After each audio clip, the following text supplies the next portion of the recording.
अगले महीने आपकी शादी है और आपको लगता है कि ब्रेसेस आपके तुरंत निकाल देने चाहिए। क्या निकालना सही होगा? नमस्ते, मैं हूं डॉक्टर राहुल भड़ागे। इस वीडियो में हम जानेंगे कि अगर आपके ब्रेसेस लगे हुए हैं, अगर आपको कोई इंपॉर्टेंट इवेंट अटेंड करना है, अगर आपकी शादी है, तो हम ब्रेसेस जल्दी निकाल सकते हैं या नहीं। बहुत से लोगों में कन्फ्यूजन होता है और इसी सवाल का जवाब हम इस वीडियो में जानने वाले हैं। तो इसका स्ट्रेट फॉरवर्ड जवाब ये है कि अगर आपका ट्रीटमेंट 80 to 90% तक कंप्लीट हो चुका है, अगर आपके दांत जो भी आपका प्रॉब्लम होगा, अगर आपके दांत आगे होंगे वो बराबर पीछे आ गए होंगे, आपके जो गैप होंगे वो बंद हो चुके होंगे, तो हम ट्रीटमेंट को जल्दी खत्म कर सकते हैं। यानी कि अगर 1 या 2 ही महीने आपके ट्रीटमेंट के बाकी हैं तो हम उसे रिटेनर देके आपकी ट्रीटमेंट जल्दी खत्म कर सकते हैं।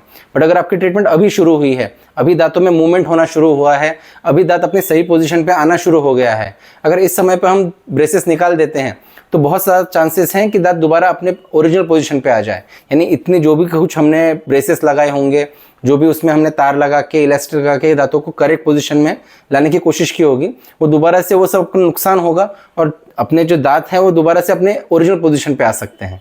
हाँ, बट अगर आपकी ट्रीटमेंट जैसे मैंने बताया 80 to 90% तक कंप्लीट हो चुकी होगी, तो इसमें आप आपके डेंटिस्ट से कंसल्ट कर सकते हैं। आपके बहुत सारे ऑप्शंस हैं जिससे हम आपकी जो ट्रीटमेंट खत्म हुई है उसे हम जल्दी खत्म कर सकते हैं। जैसे कि रिटेनर्स दे सकते हैं, परमानेंट रिटेनर का इस्तेमाल कर सकते हैं। कुछ जगह में अगर छोटा बहुत गैप होगा तो उसमें कंपोजिट रेस्टोरेशन यानी कि फिलिंग करके भी उस गैप को बंद कर सकते हैं। यानी कि आपको अगर ज़रूरत होगी कि उसको बहुत ही इंपॉर्टेंट है कि आपको आपके ब्रेसेस जल्दी निकालने हैं, तो हम ब्रेसेस जल्दी भी निकाल सकते हैं। बहुत से पेशेंट को लगता है कि अगर उनकी अगले महीने शादी है तो हम टेम्पररी 1 या 2 महीने के लिए ब्रेसेस निकाल सकते हैं और दोबारा से 2 महीने बाद दोबारा से लगा सकते हैं। बट इसमें 2 प्रॉब्लम होते हैं कि जो भी हमने ट्रीटमेंट में अचीव किया होता है उसका पूरा लॉस होने का चांसेस होता है। यानी कि जो दांतों में अगर गैप बंद हुआ होगा तो दोबारा से ओपन हो जाएगा। और सेकंड मोस्ट इंपॉर्टेंट होता है कि जो ब्रेसेस की जो कीमत है वो आपको दोबारा से पे करनी पड़ सकती है। यानी कि जो भी ब्रेसेस लगाए होते हैं वैसे वो वेस्टेज होते हैं। एक बार निकाले हुए ब्रेसेस हम दोबारा से दांतों के ऊपर चिपका नहीं सकते हैं, उसके लिए आपको नया ही सेट लगाना पड़ेगा। तो इससे दोनों प्रॉब्लम होंगे। एक तो आपकी जो ट्रीटमेंट कंप्लीट हुई है वो भी दोबारा से स्टार्ट करनी पड़ेगी, मोस्ट ऑफ द टाइम तो 0 से दोबारा से स्टार्ट करनी पड़ सकती है, और आपको ब्रेसेस का खर्चा भी अलग से देना पड़ सकता है। अभी लेटेस्ट टेक्नोलॉजी की वजह से एक सबसे आसान जो तरीका अभी हमने जो ढूंढा है और हम बहुत पेशेंट में इस्तेमाल करते हैं वो है क्लियर अलाइनर्स का। यानी कि अगर आपकी ट्रीटमेंट बहुत हद तक कंप्लीट हो चुकी है, सिर्फ उसमें फाइनल करेक्शन बाकी है, तो हम ब्रेसेस को निकाल देते हैं। स्कैन लेके हम क्लियर अलाइनर का ऑप्शन देते हैं। क्लियर अलाइनर पूरे ट्रांसपेरेंट प्लेट्स होते हैं, ये दिखाई भी नहीं देते हैं और जब आपको चाहे आप उसे निकाल के रख सकते हैं।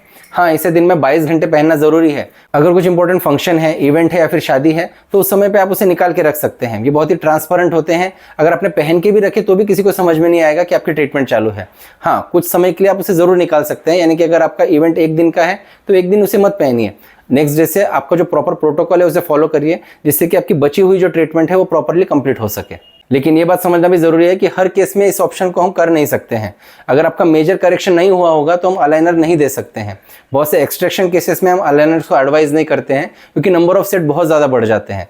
सो बेटर यही रहेगा कि आप आपके डेंटिस्ट से कंसल्ट करिए, वो आपको सही ऑप्शन बताएंगे। कुछ और छोटी छोटी बातें, अगर आपकी शादी हो रही है और आपके ब्रेसेस निकल चुके हैं तो आपके डेंटिस्ट से कंसल्ट करिए कि आपके टीथ वाइटनिंग की ज़रूरत है या नहीं है। टीथ वाइटनिंग की वजह से टीथ लाइट हो जाते हैं जो फोटो में बहुत अच्छे से दिखते हैं। टीथ वाइटनिंग टीथ क्लीनिंग के बाद ही कर सकते हैं, तो पहले आप टीथ क्लीनिंग कराइए, उसके बाद आप टीथ वाइटनिंग कराइए, जिससे कि आपके फोटो अच्छे आए। उसी तरह आप मिरर के सामने खड़े होकर आपकी स्माइल की भी प्रैक्टिस कीजिए। अच्छे से अगर आप स्माइल करेंगे तो आपके फोटोज़ भी अच्छे आएंगे, जो आपको लाइफ टाइम मेमोरी बन सकती है। तो इस वीडियो का सारांश ये है कि अगर आपकी ट्रीटमेंट बहुत हद तक कंप्लीट हो चुकी है, आपके जो मेजर करेक्शन है वो अचीव कर चुके हैं, तो हम ब्रेसेस को निकाल सकते हैं। अगर थोड़ा बहुत करेक्शन करना बाकी होगा तो आप क्लियर अलाइनर की तरफ शिफ्ट हो सकते हैं। अगर छोटा मोटा गैप होगा तो हम सीमेंट भर के उस गैप को बंद कर सकते हैं और उसके बाद रिटेनर्स का जो प्रोटोकॉल है वो फॉलो करना पड़ेगा।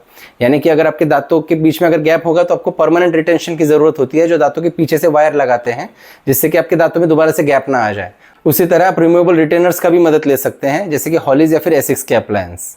तो ये था वीडियो कि अगर आपको ब्रेसेस जल्दी निकालने हैं उसके लिए आपके पास क्या क्या ऑप्शंस हैं, आप किस तरह के ऑप्शन चूज कर सकते हैं और आपकी जो स्माइल अच्छी हुई है उसे मेंटेन कर सकते हैं।